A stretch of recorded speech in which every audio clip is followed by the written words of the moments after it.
Hi, Michelle. Thank you very much for that. Good afternoon, everybody. It's really nice to be here this afternoon, and I've really enjoyed all of this morning's talks. I think it's amazing how we continue to not just survive but thrive in exceptionally difficult circumstances. So thank you to everyone for taking part this morning. So I'm delighted to chair this part of the seminar, which is about 15 minutes in the poster session. It's part of a conference that I always enjoy, and I always find that it's a really good opportunity for us to showcase work that we've been doing without the onerous task of speaking in front of a couple of dozen or a couple of hundred people. So 92 in this case today. So thank you to everybody who has submitted a poster to this conference. So just to give you a flavour of what we'll do, I've just circulated the link to the posters. It was shared in the booking email, so hopefully you've all had a chance to browse them at this point. If not, please click on the link now and have a look. I'm going to give a brief introduction to each poster and presenter, and then we'll open up the floor to any questions that you have or share any comments. So you're welcome to unmute at that point. I'll ask you at that point to either unmute to ask a question, or if you'd prefer, like we've been doing so far this morning, to type your question into the comment box and I can read it out. So we'll do that for a couple of minutes, and then we'll get on to the fun part just before I finish up, and that's to announce the winner of the poster competition. So again, it's a really good opportunity for everybody who has submitted a poster, and we had a late into the night deliberations on a better winner, but I'm delighted to say that we have one, and we will announce that towards the end. And just to note thanks to my esteemed judging colleagues, which were Catherine Gallagher, who's the County Librarian for Dún Laoghaire, Rathdown County Council Public Libraries. Unfortunately, Catherine can't attend this morning, but we were really thankful to her for stepping in and to help judge. And also our colleague Eva Hornung, who is the librarian at the City of Dublin Education and Training Board in the Curriculum Development Unit. So thanks to Catherine and Eva on that. And I'll just briefly take you through the criteria we judged on and how we came up with picking a winner. So just to start off with, if you want to have a look at the posters just very briefly, and I'll just introduce the presenters and their topics. Again, what we had asked people in terms of looking for poster submissions at this point was how to showcase really how we engage, empower and enrich our libraries and our services through this challenging time of COVID-19. So the first poster that we have here is OER in MU, Starting the Conversation. And that this was designed and developed by Helen Farrell, who's our academic engagement librarian in Maynooth University, and our colleague in Maynooth University, Dr. Morag Munro, who is an educational technologist in enhancing digital teaching and learning project. So you can have a look at Helen and Morag's poster there. If you want to see it bigger, you can just click on the poster itself, and it's all about the development of a LibGuide on open educational resources in Maynooth University. And also a very timely poster, bearing in mind that there is CODL Training and Development course tomorrow afternoon run by UCD on OER, so a very timely topic. So the second poster that I'm asking you to have a look at is by Nora Hegarty from Limerick Institute of Technology, and it's her, excuse me, her posters on 3 steps to living with COVID-19 and across the seasons. And in that, she documents the new services that were brought online in Limerick Institute of Technology over the past couple of months, and how they've impacted the services of the students there. So thanks to Nora for that. Then we have Nikola Kelly, who is OPW Maynooth University Archive and Research with the University Archive and Research Centre.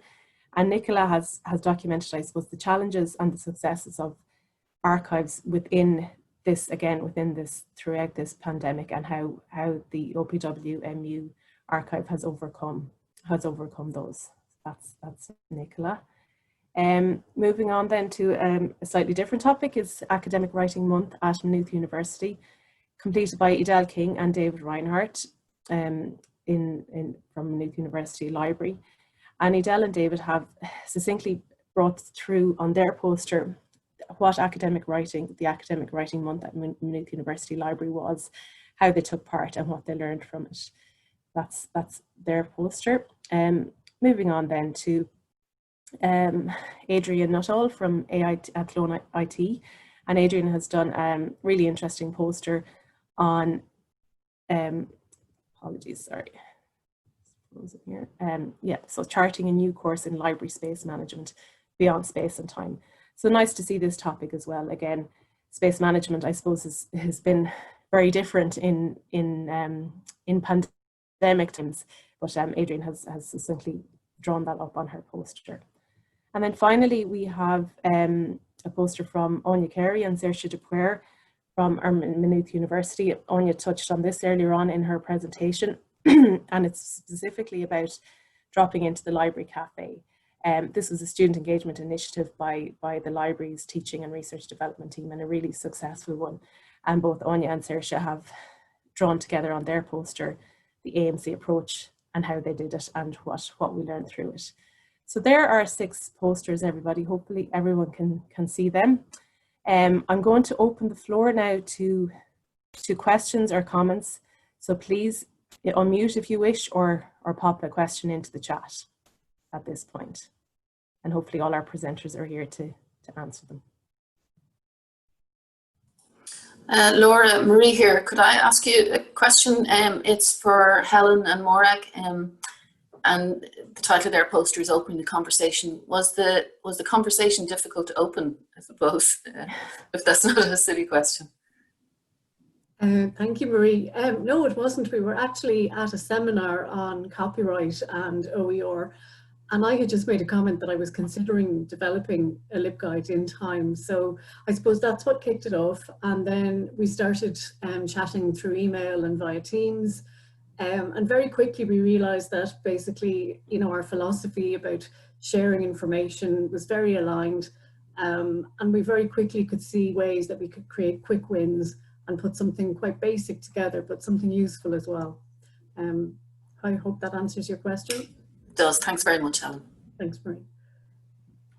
Thanks, Marie. Thanks, Helen. Hi, Laura. Sorry, Fiona here. I just had a couple of questions come in that were DM'd to me. Great, Fiona. I have one here that's for Nora from LIT. Your poster mentions many positive changes in the past year. What would you say has been the most successful? I am Nora here from Limerick IT Library. I suppose I would say putting the classes online, because that was something we had talked about for a long time, but never actually had the, I suppose, impetus to do to the same degree as we had this year. And looking back over the last number of months, what we've achieved is phenomenal compared to what we have been doing in the past. So really, I think that stands above the rest of the new services, although they're useful as well. The online training, to my mind, is probably the most successful, if you like. Thanks for your question. Thanks very much, Nora. I think you actually hit a really important point there, that sometimes this has obviously pushed a lot of us out of our comfort zone, but there's massive positives within that as well. So thank you for that. I actually have one directly to myself too, a question for Anya and Saoirse, and it's about the library cafe, and just to note that doing a library cafe in Instagram live or recording a face-to-face chat can be daunting. Was there any nervousness or apprehension in staff in doing this, and how did you overcome it?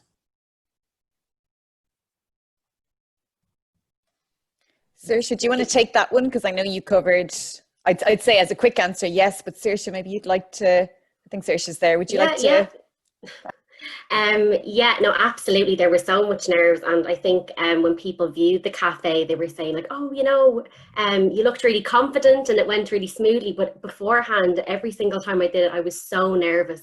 My other colleagues in TRD were brilliant. Like, we would have a transcript there if we needed it, but usually we just go into a conversation very naturally. And that's, I suppose, the aim of the cafe was to have that very informal kind of approach, so that when students were looking at it, they weren't straight away going into, oh, it's a tutorial or it's academic. And that was one way that, you know, we were able to engage with them, and then we got that kind of feedback from them. But yes, I was nervous all the time, and I done one live Instagram, would you say, story or IGTV with a representative from the student union, and that was really nerve-wracking because people come on, you can actually see them and the views that you're getting, which is actually live, and people can ask you questions there and then. I was afraid they might ask me something that I don't know, but it was all very successful in the end. And I think you get the, you know, you have those nerves and then they kind of disappear after you start talking, so it was fine in the end anyway. Great, thanks Saoirse, thanks Anya for that. That's a really successful initiative. Use, as Michelle's phrase, the chair's prerogative to ask a question of Adrian then next, if that's okay. Adrian, I just wanted to ask who provides the concierge service and how does it actually operate, if Adrian is there? Hi, can you hear me? Yes, yeah. Good. I do. Oh, okay. Quick answer. I'm actually the front desk library assistant, and my complete function is front desk. And so I suppose personally for me, one of the reasons why we kind of went the route with the poster, I had collaboration with my manager because I've never done this before.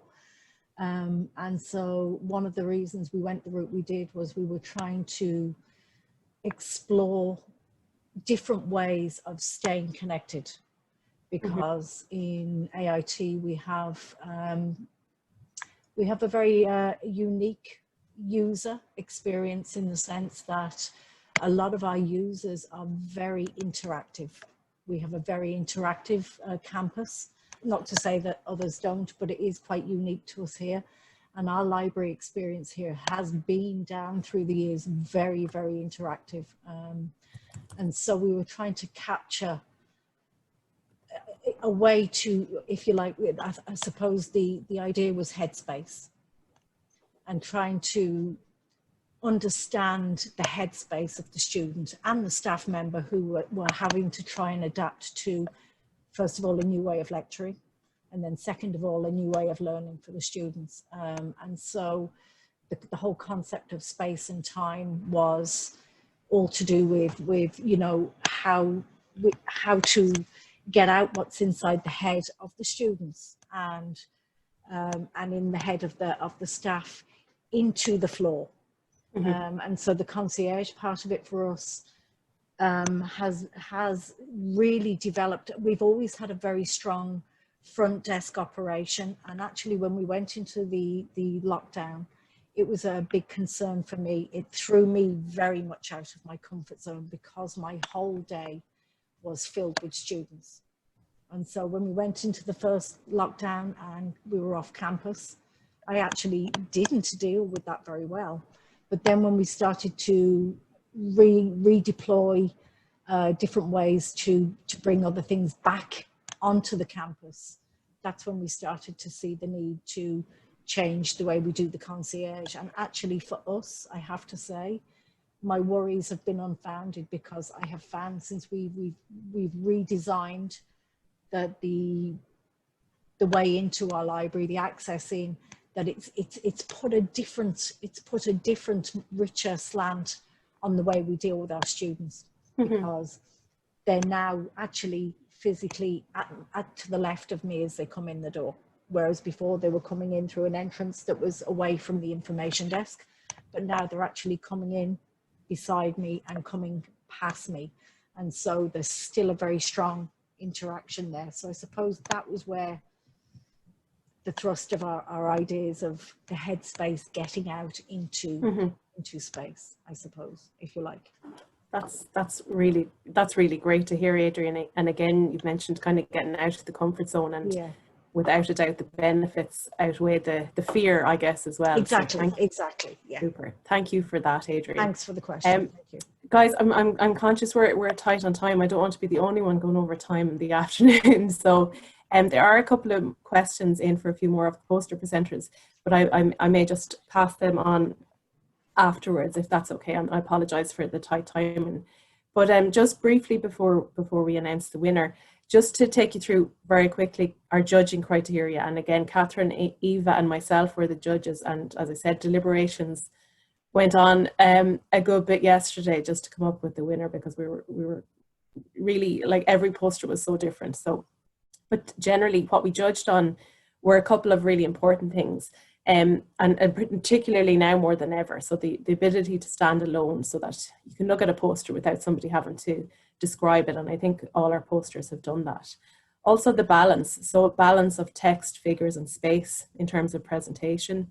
The overall visual appeal of the poster, how it looks on first impressions and how you read through it. Legibility, of course, very important. Conciseness, flow, grammar and spelling. And finally, attributions. So just that everybody who worked on the project was attributed on the poster itself. So without further ado, I'm actually going to hand over to Eva to do the drum roll and the big announcement. And yeah, thank you to everyone again who submitted a poster and took the time to do that. So over to you, Eva. Thanks, Laura. So I'm doing this.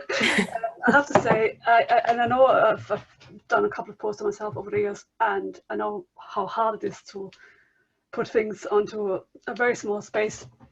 And I have to say, this was probably one of the hardest jobs I've ever done, because all of them are just brilliant. I mean, they're visually engaging. They clearly, people have put a lot of work into it, and it was really very difficult. But as Laura said, we had to come up with a winner, and we did a lot of thinking about it. And I'm glad to say, this one. Winner are, well, there's two actually, Anya and Saoirse. Congratulations. Yeah. Thank you very much, Eva. So, okay. Virtual round of applause there to Anya and Saoirse, and thank you very much, Eva, for making that announcement for us.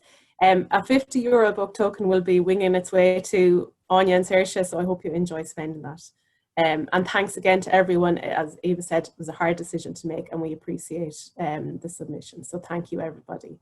Okay, so I'm just going to wrap that up now, and I'm going to pass over to Jean to chair session 3. Thank you, everybody.